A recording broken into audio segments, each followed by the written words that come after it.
Nous allons voir comment améliorer les performances RH en transposant la physique quantique aux ressources humaines. L'enjeu, c'est de passer de la sclérose au mouvement pour produire de l'énergie, l'énergie étant à la fois la performance, la motivation et le bien-être au travail. Aujourd'hui, la physique est au seuil d'une nouvelle ère. Il y a un conclave de 50 physiciens du monde entier qui s'est réuni l'été 2005 au lac de Constance. Et leur hypothèse finale était qu'on devait revoir totalement la vision, la considération du temps, de l'espace et de la condition humaine, parce que de ce qu'on connaît aujourd'hui de la matière, il semblerait qu'on soit tous sujet à une hallucination collective. Autant dire, il y a d'autres possibilités. Alors pour aller au-delà de ce que nous connaissons, il s'agit d'identifier les murs que forment nos pensées et d'aller sur d'autres façons de penser, et notamment d'élargir ce que nous tenons de Descartes, le « je pense donc je suis », pour aller au-delà sur une dimension humaine qui est beaucoup plus large. Les limites de la physique par rapport à la limitation de nos pensées, c'est tout d'abord ce qui nous vient d'Aristote, le principe de la non-contradiction.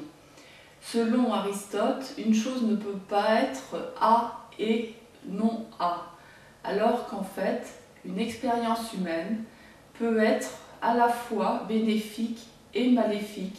Il suffit d'y poser un regard approprié. Nous allons le voir plus loin.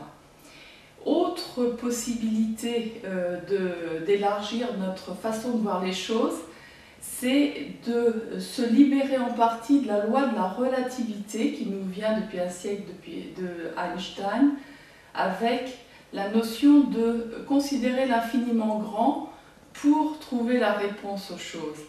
C'est très bien de partir du plus grand, mais nous en sommes arrivés à pouvoir penser la solution seulement dans la considération de tous les cas de figure et de s'apercevoir que dans l'application, chaque personne ne rentre pas dans son entier dans le système qui a été proposé, tout simplement parce qu'il faut aussi penser à partir de l'infiniment petit pour aller vers l'infiniment grand. Donc nos systèmes, nos méthodes, nos process sont un cheminement pour pouvoir avancer, pour pouvoir aller vers la performance. Seulement, c'est un cheminement qui est incomplet et il est important de reprendre les choses dans l'autre sens et de partir de chaque personne humaine en parallèle. Ouvrir des portes dans les murs de nos pensées, donc je disais, c'est de voir la triple dimension de l'être humain. Je pense donc je suis, mais j'agis donc je suis, et je ressens donc je suis. L'être humain a ces trois dimensions-là. Nous allons voir comment ça s'opère. Pour penser, pour être, ce qui est important déjà, c'est de sortir du mode de pensée qu'on peut appeler rumination. Focaliser sur ce qui ne va pas, les difficultés, les freins. Également sur la recherche de coupables, voir qui a tort, qui a raison. Qu'est-ce qu'on en fait? Est-ce qu'on avance avec ce genre de considération? Non. Donc pour s'assurer, pour vérifier qu'on est bien dans un mode de pensée qui est utile, qui nous permet de nous sentir bien et de progresser en estime de nous-mêmes, eh bien, il faut se poser ces trois questions-là. Est-ce que c'est utile? Est-ce que je me sens bien? Est-ce que je progresse? Est-ce que je grandis en estime de moi? Dans ce cas-là, je suis dans la réflexion, dans l'utilité de la pensée. L'autre façon d'être, selon les trois dimensions de l'homme, c'est l'action. L'action permet de vérifier la pertinence de la pensée par son application. Et c'est par l'action qu'on incarne notre pensée, qu'on peut rencontrer les autres et qu'on peut avancer vers la performance. Et pour ça, si on reste sur la rumination, on va focaliser sur les freins, les difficultés. C'est une stratégie de l'échec qui peut nous conduire des fois à ne rien faire tant qu'on n'a pas la solution pour l'universel. Mais on a d'autres solutions que de chercher la panacée universelle. L'avantage dans le fait d'agir, c'est qu'on passe par les sens. Les sens sont les aiguillons du système nerveux et hormonal, et ces aiguillons sont ce qui produit de l'énergie en nous.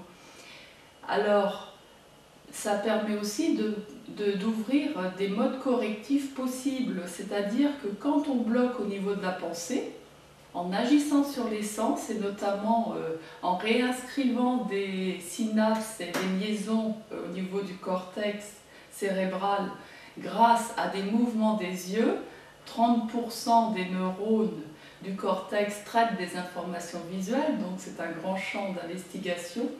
On peut, par notamment la technique de l'EMDR, la réinscription de l'information par le mouvement des yeux, corriger des pensées sclérosantes. La troisième dimension de l'homme, c'est le ressenti. Le ressenti, autrement dit les émotions.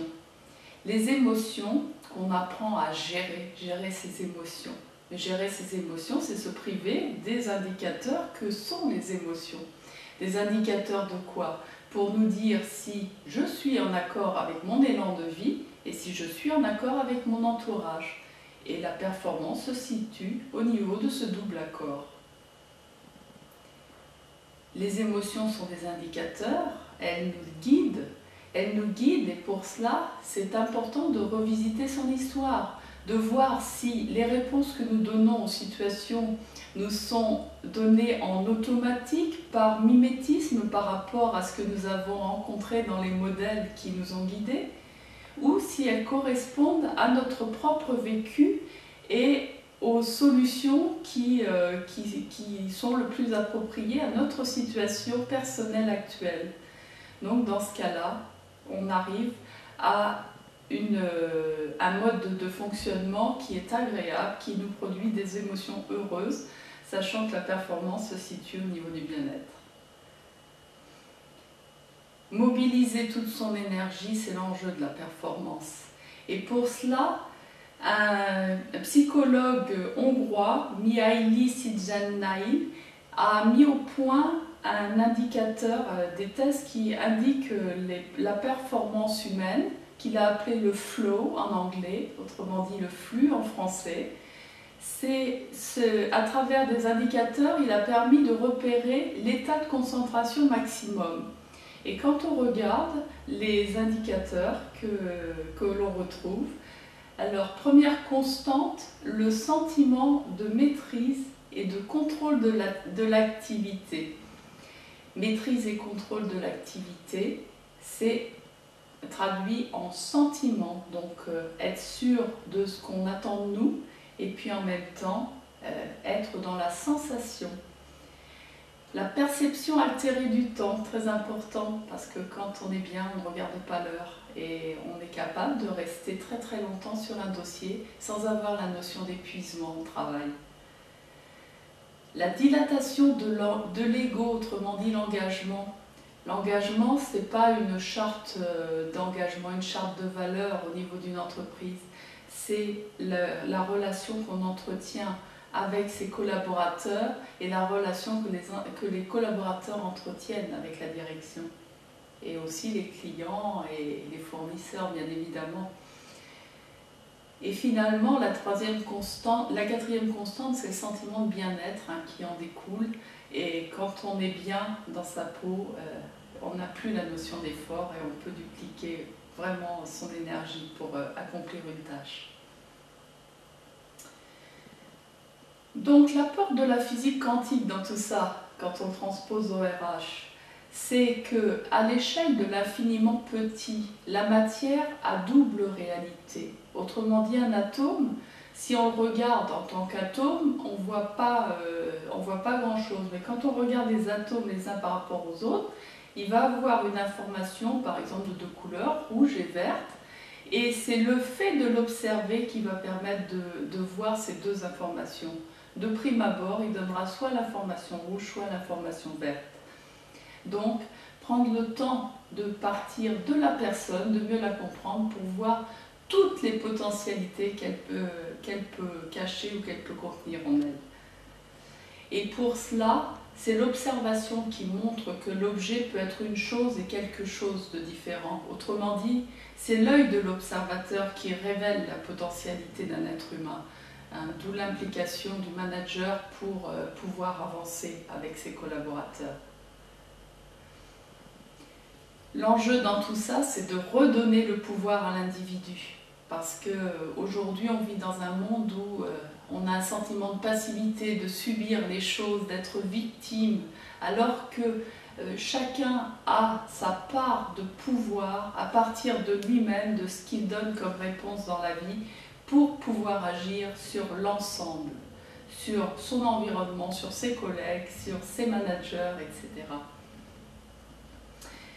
Parce que nous sommes tous reliés par quelque chose qui nous relie tous, hein, tout le monde de la création au niveau de la Terre a un point de convergence, c'est la Terre. Et quand on est en lien avec la Terre, on est aussi en lien les uns avec les autres.